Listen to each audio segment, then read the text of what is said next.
I'm definitely one of those people, like, I don't believe that anybody can tell you how to go about your spiritual awakening or your spiritual journey. It's something that you are very much supposed to go through by yourself. Oh, he just caught a fish. There's a fish on the line. That's beautiful.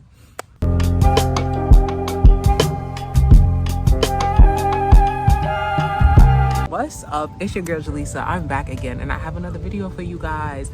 This video has been in my spirit, and earlier in the year I got this download that there would be so many new people walking into like their first spiritual awakening, having their first spiritual experiences, like people who have never really identified with the concept of spirituality before. So for the past I want to say week or so, I have been thinking about making you guys a video about how to identify that you are even having a spiritual awakening. Like, what is a spiritual awakening? How do you know that you're having it? What are some of the signs, etc., etc.? What to expect? What is a spiritual awakening? First and foremost, okay?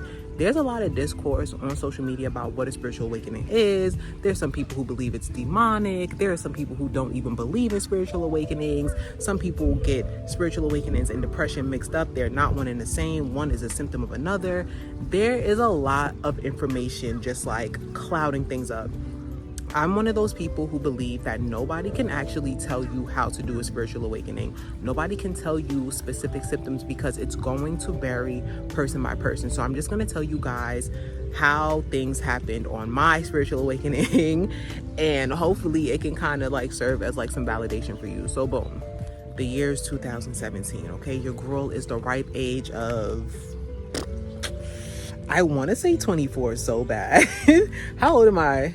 When I say that my body just started doing things that I really didn't necessarily understand, I had a roof that I used to go up and I used to smoke up there with me and my friends or whatever, but all of a sudden I didn't want to really smoke up there anymore. I started using that as my meditation space. So I would go up there with my laptop and a little blanket and I would start meditating. I had never meditated before 2017. I was not into that stuff. I wasn't into meditating and yoga and mindfulness practice. My body just started doing it.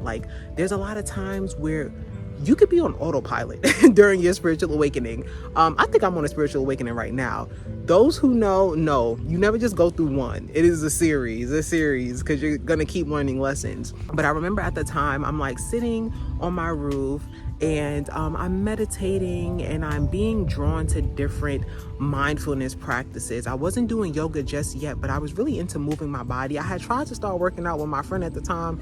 It didn't really work out too good. I was definitely still unfocused and things like that, but my body would be calling me to green spaces, to the water. That's when I started coming to the water a lot. I started finding waterfronts to just sit and be quiet with my thoughts. Mindfulness. My body was calling for mindfulness. I'm telling y'all, that's why it's so important to be in tune with your body when you feel like you are having a spiritual awakening, which means it's a lot of times you're gonna go through a season of solitude. I spoke about a season of isolation in my previous video. If you haven't watched it, go watch it. But your solitude, I was in my solitude at the time, and y'all, trust and believe, I was really running away from it. I was one of those people that didn't want to be alone. I felt like being alone was a curse. Nobody wants to be with me. I don't have any friends. I don't have any lovers. It's embarrassing to go outside by myself. Y'all, I went through it. But in my solitude, I was able to find myself. I came back in contact with myself, and I started really paying attention and understanding that my body knew more about what I wanted to do than me. If you know, my mind was saying that I wanted to do certain things. My body was like, no, we want to go to the water, babe. We want to go sit in nature. I want to go sit underneath a tree. And so that's what I started doing, really paying attention to what my body wanted me to do, being aware of my surroundings, my breath, and really just trying to open myself up to the information that was being given to me. Almost, I want to use the word bombarded because it was a little overwhelming, but this video is resonating with you and you are having a spiritual awakening. The easiest way to stop being overwhelmed, the wind is blowing, this is confirmation, baby. The easiest way to stop being overwhelmed is to get out here. You should be here. You should be here with me. Get out in nature. Seriously, go find some water, go find a park, somewhere where you can just be surrounded by the trees and your thoughts, and naturally you'll start to just sort it out. You know what I mean? maybe not. But if you don't, give it a try and let me know how you feel after, okay? If you're not a nature person and randomly you are going through like this point in your life where you just want to be alone, you're going to parks and you're sitting by yourself, it don't matter the time of day either. All right, that's confirmation. The bird was confirmation just now. It don't matter the time of day, morning, noon, night. Your body is just being called to be outside and sit in solitude. That's also a sign that you are having a spiritual awakening, babe. Your mind, your body is calling for quietness because there's something that you need to know, and it's not going to be right away. It's not going to be quick. It's a practice. You have to do it. It's a muscle. You have to strengthen it. You have to use it to be able to get the full experience out of it. So if you're being drawn to nature, if you're being drawn to go outside more, you want to hike all of a sudden, you want to swim, you want to climb trees, you want to fish, the people over there are fishing, whatever. Or if you just want to sit here, your mind and your body is calling for that stillness, so that way you can process everything that's happening to you right now, so that way you don't get overloaded. This is where you come to dump, okay? This is where you come to let everything go. Bonus points if you are a person that likes to ground. I have sensory issues. I have a thing about putting my feet on grass. It has to be like a certain consistency, but like earthing is really good. Walking barefoot in the grass and things like that, like, yeah, if you want to ground yourself, you want to come back down because spiritual psychosis is real, get your feet in some dirt, get your feet in the grass. If you want to go to the beach, if you're a beach person, I was a beach person, shout out to Coney Island. If you're a beach person, go put your feet in the water, not in Coney Island water, but y'all know what I'm saying. To one of the main signs of a spiritual awakening, you're going to be lonely. Now, there are some times or instances where a spirit will place a partner on your path, either platonic or romantic. It's up to you to decipher what that person, it doesn't matter the gender. You know, spirit will place a person on your path either at the beginning, during, at the whatever.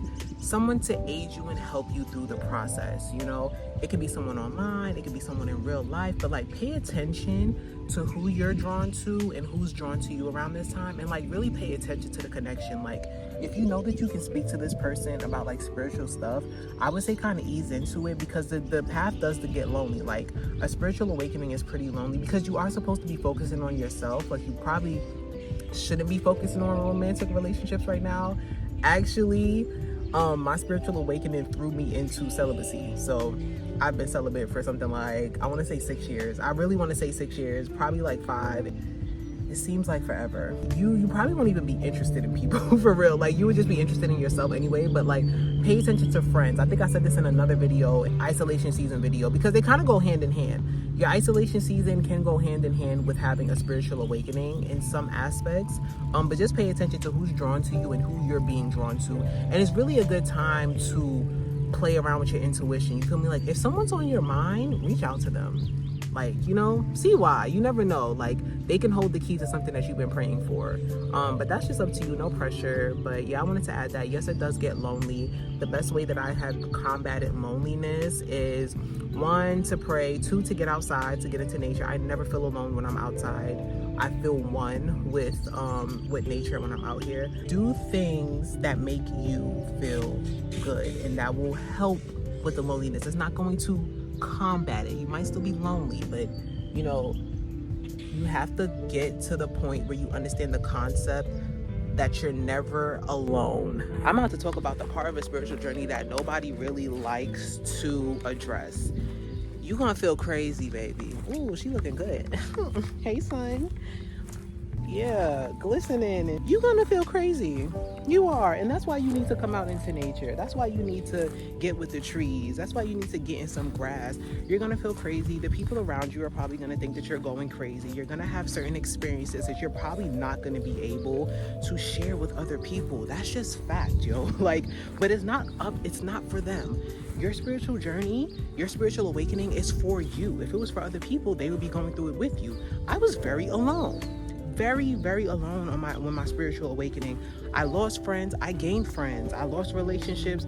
I ain't gained no relationships. I lost all of them damn relationships, y'all. It was necessary for me to learn myself, because a lot of times people like to use relationships and friendships as a distraction for their purpose, a distraction from them doing what needs to be done, as a distraction from them learning about themselves, because they don't want to learn about themselves, y'all. Like, there's some people who are afraid of who they really are, because they're afraid that they won't fit in. I'm people. They're afraid that everything that they know will no longer be, and that is very true. Like, I love to be the one to tell you, like, yes, your reality might very much change. You feel me? The people around you might not understand you anymore, but that just means that you're aligning with people who do.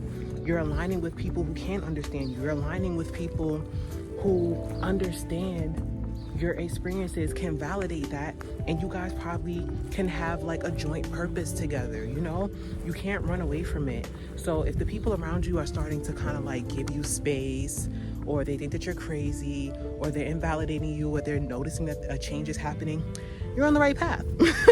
You're doing what you're supposed to be doing, babe. Congrats. This is probably the most uncomfortable part, but that all just depends on how you feel about like seeing and hearing. What do you mean by that? One of the next signs that you will know that you are on, or that you are having a spiritual awakening, is your values change. Like, the things that mattered before no longer matter. Like, you're probably going to really want to like work on yourself, like healing. Like, why am I the way that I am? Like, what's standing in the way of me getting what it is that I want? What's standing in the way of my goals and my dreams? What's my purpose? Like, really prioritizing that. Like, you're gonna get to the point where you no longer are okay with life being the way that it is. Like, you are definitely prioritizing self-care, self-healing. You might start your healing journey. Things might start coming up to the surface. That's very big. Like, repressed childhood memories or adulthood memories, no matter what, you know, stage of your life that you're in, like, wherever the trauma happened, you will find that your mind is going to be drawn to that, because that probably holds the key to why things are happening in your life, or probably holds the key to your purpose or something, you know. Like, it's gonna hold the key to that, and it's gonna be very easy to try to like push that to the side, and like you don't want to dive into that, but it's almost as if your body and your spirit and your mind is gonna be like pushing you towards that. Like, we need to address this, we need to look at this, because that is the reason why so and so is happening, this is happening, or that's standing in the way of you fulfilling your purpose here on earth. So you will be very prioritized, like very drawn to prioritizing yourself, your healing, consciously or subconsciously, babe. It's gonna happen. So that's another big sign to look out for, to know that you are currently going through a spiritual awakening. Like, if you're drawn to like self-help books, or like watching more YouTube videos about, you know, psychology, or like trauma and wounds, mommy issues, daddy issues, things like that, 222 on the clock, that is a big sign. Like, if you all of a sudden start watching random things, you know, the people around you, I just got that in my spirit, the people around you, like, especially like parents or like close relatives that probably don't want you to dwell on that, especially if it's a shared trauma, they're gonna be like, why are you watching all of that? Like, why you into this? Because 9 times out of 10, they got something to do with why you are the way that you are too. But that's another video, but definitely something to look out for. That's another sign we're having a spiritual awakening. I'm gonna make this the last one because I don't want this to be a long video. The last sign that you are experiencing a spiritual awakening, or you are on a spiritual journey, baby, synchronicities. And you know what it is too. Like, I really don't even have to tell you, like, that coincidence, like you randomly think about something and then somebody pass by you and say the same thing, synchronicity. You are thinking about a person and they randomly hit you up or they call you, that's a synchronicity. You have something stuck in your head and then you go to a specific place and that specific thing, or somebody says that specific thing or that specific song is playing, synchronicity. If you look at the clock and you see the angel numbers, 555, 444, 333, da da da da da, 1111, we all love that one, 1234, that was one of my awakening ones. That's a synchronicity. Any random coincidence, baby. I don't believe in coincidences. If you feel like something is a huge coincidence, like, yo, I was just thinking that, I was just talking about that, I just seen a movie about that, da da da da da, synchronicity, okay? And it usually holds the key. Like, sometimes for me, a synchronicity will play out if I'm at the right place at the right time, if I'm talking to the right person, if I just prayed about something and I asked for a sign, I'll get a synchronicity that I'm on the right track or something like that. Synchronicities are the most, I feel like they're fun. Like, they're super fun. Like, I could just be randomly driving and I pray to God or to my spirit guides the prior night or that morning about something, and then a car will cut in front of me, and I'm like, out of here. And like their license plate will be like 777 or 8888 or something like that. Like that's a synchronicity, you know. Anything that draws your attention that seems like it's a coincidence, but it's like it seems divinely orchestrated, because it is. Realistically, it is. You are you're on the right track. You're doing what you need to be doing. Spirit is trying to get your attention to let you know. Or sometimes a synchronicity can happen when you need to pay attention in that moment. Pay attention to your thoughts when that's happening, or when your attention is drawn to something. Yeah, synchronicities. One big piece of advice that I can give you guys when you're on your spiritual awakening, keep a notebook. I might insert like a little picture, video, some like notes that I was writing down when I first started my spiritual awakening, like about like, you know, what are synchronicities, like, you know, like what is a spiritual awakening. Like I was writing stuff down. Keep a journal. I don't care what gender you are, keep a journal. It doesn't have to be anything fancy. Like get a notebook, like a 99-cent little composition notebook, and start write down your downloads, write down things that are being drawn to your attention, write down any coincidences, write it down, take note of it. You know, make a vlog if you want to, because I'm telling you, anything that you are being drawn to at this time during your spiritual awakening, it's for a reason. There's no such thing as a coincidence. I'm telling you, like, it plays a part in some way, shape, or form. You just haven't unlocked that yet, and that's fine. Take your time, but don't write things off as just like, oh, that's not nothing, it's something. Also, you know, just a little piece of advice for anybody that needs it. The crazier they think you are, the more on track you are. I'm telling you. Once they start questioning, like, if you still got everything together up there, that's your synchronicity right there. No one's gonna understand it but you. It's not meant for other people to understand. It's only meant for you to understand. So, yeah. The best piece of advice that I could tell y'all though around this time is that you have to trust yourself and God. You really have to lean into your relationship with God during this time. Like, I feel like it's almost non-negotiable. Like, that's the whole point of spiritual journey. It's like so that way you can get more in touch with spirit, like more in touch with God. All in all, y'all, if you're in the midst of a spiritual awakening, I will say, like, really have no fear. Like, seriously, I know it could be scary. I know it can be lonely. You are going to come out a better person on the other side of this. Like, this is not the end all to be all. Your life is not ending. You know what I mean? It's just the life that you were living can no longer be lived. Like, you need to step into another version of yourself. You need to step into a new life that you probably signed up for anyway. Like, before you got here, you signed a contract that said that you're going to live out this specific purpose. And, you know, like I said, we all have free will. But I've noticed that the more you try to ignore or go around your spiritual awakening, the worse it gets. Like, you're gonna keep getting the call, you're gonna keep getting the pull, you're gonna keep repeating cycles, you're gonna keep running into the same obstacles and the same walls. And there's some people who do. There's some people who never go on their path because it really calls for a lot. You're gonna have to let go of some things, some people, some places. You will be transformed, and a lot of times that's scary, and that's okay. Like, it's okay to be scared, but rather be scared and do it than to not do it and just be like depressed and anxious and, oh my God, I hate my life and da da da da. All of that. Lean in, okay? Go on the journey. There are people out here. It's 2024, babe. There's so much information about spiritual awakenings online. Lean in. One of my favorite channels that I was watching when back in 2017 when I did go on my spiritual awakening was Ralph Smart. Infinite Waters, diving deep, baby. Infinite Waters, diving deep. That was my guy. That was my guy in 2017. So if you want to check him out, check out Infinite Waters. He has a lot of content on the spiritual awakening journey and stuff. He got me through my spiritual awakening. Or you could just keep tuning into my channel, like and subscribe the video, share it with somebody, and I'm gonna just keep sharing videos about like my journey and like tips and tricks that can help you on your journey. So later, guys.